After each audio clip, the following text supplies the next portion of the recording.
how to reach and maintain a low body fat while at the same time building muscle as you age healthfully. I'm answering a question here from Jack right now. He says, hey dude, hope you don't mind me messaging you. I've seen some of your videos and posts about fasting. Just out of interest, what do your meals typically look like? And how long do you fast for? Do you build up to it? What are the pros and cons? I respond to him and I said, hey Jack, I'm happy to respond. Before I dive into that, like, it'd be helpful to ask a few questions as to like what you're trying to achieve through fasting. Have you ever fasted before? Understanding their goals can help understand the experience. Based upon your interest, I'd like to make a video explaining this, I told him. So, during this fast. So he says this, Gavin, I've never fasted before. My goals are to feel less brain fog, have a clearer mind, and have an overall around more energy and including mental clarity. I'm also looking to take my physique to the next level. My work has always been proactive.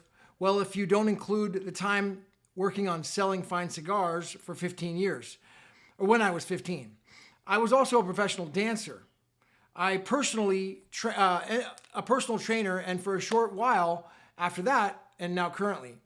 I'm a tree surgeon right now and have been for the last 8 years, and I work as a climber. So I'd say that I'm in better shape than average people. And overall, my diet is definitely a lot better, is not bad, but I can improve it. Thanks for the reply, and I'd love a video. So he wants to improve his health, mental clarity. He wants to, he's after physique. I mean, let's not fake it, dude. People want to look good, bro. That's the bottom line. That was my motivation. When I first, I've always been into it, but like when I first had a big problem with it, going back to 2015, 2014, I had a breakup with a girl, and I had let myself go downhill once we hit the end. I was like in peak condition. We got serious for a long time. Then I just let myself go, went into drinking beer. I was drinking beer up to 12 beers a night at that point. 12. I got so fat and there's pictures. I have pictures from my old videos of that point in my life of how I look, and you just see out of shape, fat, just unhappy and miserable. And so that changed. And then I said, okay, I'm single now. I need to get ripped. I need to get in shape. That was my motivation. There's a boat party that happened in Sacramento every year. And I said, I want to be out in that boat. I want to be the most ripped guy out there. I want to get all the attention from the girls. That was my motive, right? So I'll be honest, that was. So by the first summer, I looked terrible. I looked awful. I was out of shape. By the next summer, I'm like, I got to figure this out, and I was starving myself. That was my strategy. I was like, I know if I eat less, I will be okay. I can do it. It just did not work. I couldn't tap in the physique. I couldn't tap in the lean body fat, no matter how low of calories I went. So what I figured out was this thing about the body's, it's called intermittent fasting. Okay. And originally I heard about it from Kino Body. And what happened was, in my experience, I realized that by pushing out my breakfast a little bit, I started around 1 in the beginning, 1 p.m. I'd eat 8 hours a day and fast 16 hours a day. It allowed the body to start burning its own fat to metabolize the fuel. And it's going into the state of ketosis. Now in the beginning, it was hard, so if you're new at it, Jack, you're going to have a hard time with it. Now, some people have incredible willpower, but like I do. And I was like, I'm doing it no matter what. But so I eventually pushed it out to where I started getting to 20 hours a day, 22 hours a day. And now, after many years, starting this in 2017, I only eat one meal a day, and that's just the way it works. And that's been like that for over a year. Every day. I don't even cheat. Only one meal a day. I don't care. And I just gorge on carnivore for the most part. Now, that's just very advanced. So goal setting, want to get to that possibly. But in the beginning, it's just about skipping breakfast, substituting black coffee, a little bit of butter in the coffee is okay, adding apple cider vinegar to stop the hunger pains, adding a slight, possibly lemon. It could affect ketosis though, but so be careful with that. I'm not uncertain, but definitely apple cider vinegar will not. So apple cider vinegar and water, sparkling water will help with the fasting and the hunger pains as you're starting out. and then eating towards the end of the day. Now, a lot of people say, eat in the morning. If you're like me, when I start eating, I have a hard time stopping. I eat and I want to eat more. So if that's you, then you got to eat at the end of the day towards bedtime, because that's the only way I'll stop eating is I'm full and I go to bed. That's usually how it works. So, but if you're the guy that can stop eating in the morning and that's it, fine. But you cannot be eating all day long. That's called grazing.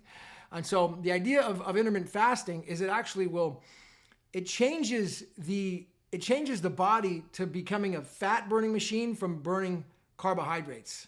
And so normally what's going to happen, the way the body works, Jack, is like basically the body's always seeking the easiest way to survive. It wants to burn, it needs energy. It wants to go out and burn and find energy. So by depriving it from food, minimal, just like I'm talking black coffee, sparkling water, apple cider vinegar, that's really it. Trying not to even have anything other than that. By depriving it from food, it now has no calories, no sugar calories, no carbohydrates to burn. And so then it wants to start burning its own fat reserves. And then what happens is the liver, basically it starts producing this chemical, whatever, and then you ended up burning the fat inside the body. And the body becomes it becomes more reliant and more trained on burning its own fat than seeking carbohydrates, by seeking sugar, juices, things like that. And so this is like the beginning process of retraining the body for how to burn, where to find its energy. And by getting into this habit of intermittent fasting, towards a 1 meal a day habit, the body will begin to retrain itself into a warrior style of operating. It won't always be seeking sugar and glucose and fruit and all these other things during the day. Like a cow, it'll start to freaking work like a champion. And the body will begin to burn its own fat for fuel, and it will have a different sort of sustained energy. Like throughout the day when you're fasting, what will happen is the human growth hormone levels will begin to kick in, and I'll have much higher focus, more higher performance, cognitive ability. Brain will be sharp and tact. Now, in the beginning, this won't happen, but it'll be as you progress into a fat burning machine, because what's happening is the body's burning fat for fuel, and it gives a different sort of energy, and it increases the human growth hormone level. Think about it logically. If you were in the woods and you didn't have any food, you were lost on an island somewhere, you were fasting, you couldn't get food. Well, the body, it has always trained thinking survival. It needs to find food. So it automatically kicks in something called human growth hormone. Now, a lot of people will go out and take these shots from a doctor and try to get the human growth hormone. But you don't need to do that. I don't take shots. I'm scared of needles, because the body has its own way of producing human growth hormone naturally through deprivation, through appetite suppression, and by building up the appetite, because the body's then thinking, I need energy. I'm going to produce growth hormones so I can think better, so I can lift more weight, so I can do better work, so that I can get food. So that's what the body does. So like around 18 hours fasting, 20 hours fasting, 22 hours fasting, I will be at like peak performance. If I would go train, I'm going to hit my strongest points in the gym at that point. I'll do my fastest sprinting at that point. A couple of other things that need to be added to it is strength training. Strength training needs to be calculated into a very, as a beginner, it's one thing, okay? But once you get to a certain level, you realize that you hit plateaus and you can't get any stronger.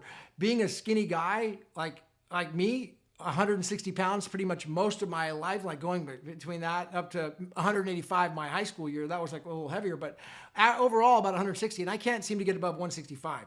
So being that build, it takes a lot of like discipline to get stronger and really build muscle. And so I've been plateauing at that, having a hard time with it. But I found out more recently that it's because I wasn't having enough rest. I was overtraining the body way too much. So getting into a proper strength training routine, which could be like a consolidated training, literally once a week, doing high intensity training, 2 exercises a week. I would do dips and squats, or dips and squats on one day, just freaking all out.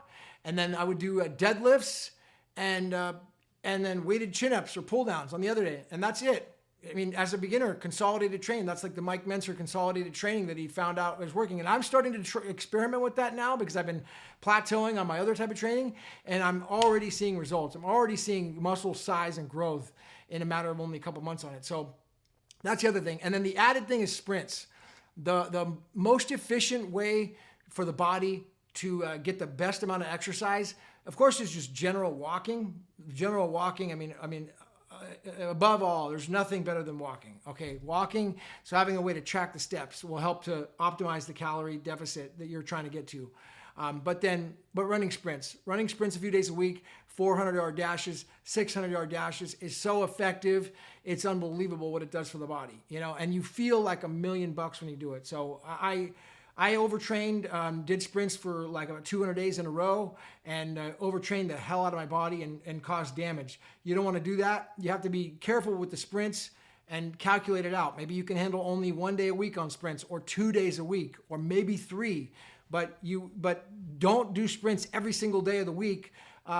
I mean, if you try it, you could, but you'll find out that it causes too much damage like I did for me, and it would just set me backwards. So I'm now doing sprints about 2 to 3 days a week as I can handle the recovery phase. So, that being said, the last part of it is calorie deficit. So once the intermittent fasting is dialed in, Jack, and the body is begin to burn its own fat for fuel, you can also add in tracking calories. MyFitnessPal is still the best way to do that.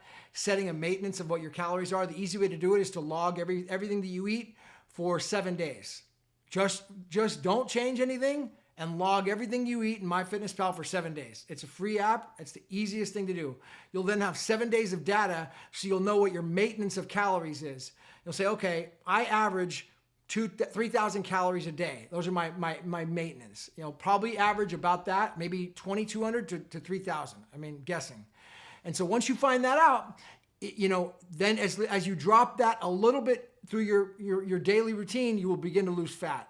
So let's say, your maintenance is 2,700 and you do 2,500. Once you figure it out, you will begin to burn that amount of fat slowly throughout the routine. I mean, that's literally the last part of it to really start to dial it in. And then eventually it becomes more natural. But for really getting ripped, you have to monitor that because the body will not get below, about 10 to 12% body fat. It will fight in everything you do. It will, it's in order to reset the metabolism to be like that lean, 10 to 12% year round, you really have to get strict on the fasting, intermittent fasting, and then the calorie restriction is part of it. But otherwise, it will automatically try to build fat and gain fat because it's trying to survive. It thinks that if it puts on extra fat or on the love handles and all that, it thinks that the body's going to need that in case you can't find food in the future. So you have to trick the body and say, hey, we're at that time right now where we can't find the food. So I need you to burn that excess fat around the love handle that the guy had. And there's something called fat. There's actually different types of fat. I mean, the whole thing is with fat is, the most unhealthy thing in the body is actually something called visceral fat. There's a doctor called Sean O'Mara. He's really nailed this. And it's not bad to have fat, good brown fat in the body is okay. But it's the visceral fat. And the visceral fat on men is the love handles, dude. If you have love handles, you got freaking visceral fat. You're in trouble. You're unhealthy. You're unattractive. And if you want to be more attractive to the other sex, you need to get rid of the visceral fat. And that is like not only for attractive purposes, but for overall health. And how you do that is how I just talked about. Intermittent fasting, getting towards 1 meal a day, calorie restriction, but most importantly, running sprints and high intensity training has got to be added into it because the body, through intense activity, short bursts of intense activity, not long bursts. Running a marathon is not what gets rid of visceral fat. It's intense, short, brief, and infrequent exercise. Sprints, high intensity weight training, maximum efficiency, the max, all the way to failure. That's all I got, Jack. I hope that answered your question. I went on to a rant about 15 minutes all about the body, the health, maximizing efficiency, intermittent fasting, calorie restriction. Be sure to leave a comment if you guys are seeing this for the video for the first time. Thank you, Jack, my man, for reaching out with a question. Everybody else, hit the thumbs up at the ones, share the video, and I will see you at the top.